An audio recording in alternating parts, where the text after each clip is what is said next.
Қазақ күресі енді 2000 жылдарға қарағанда әлдеқайда дамып кеткен. Бүкіл түкпір-түкпірде бәрі осы біздің Қазақстан ішінде аймақта бәр жерде федерациялары бар, бәрі жұмыс жасап жатыр. Бұрындары қазақ күресінде 2 федерация болған, олардың бәрі бірігіп, қазір 56 шақты федерациялар бар, қазақ күресінен жұмыс жасап жатыр. Ең бірінші жеңісім есімде бар. Ауылда бір ағайымыздың 50 жасы болған.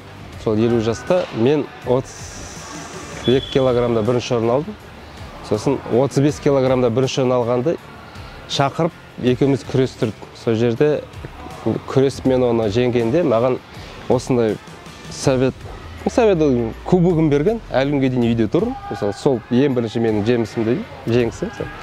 Әлемде өз мықтылары бар, өз қазақ күресіне айналысып жүрген, қазақ күресін күресіп жүрген. Чемпиондар көп, Аллаға шүкір.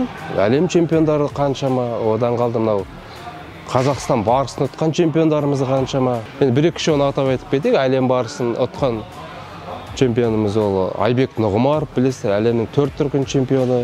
Сол сияқты палуандарымыз көп. Мұхит Тұрсыновты айтсақ болады, Бейбіт Ыстыбаевты айтсақ болады. Бәрін білесіздер ғой енді. Айта берсе көп.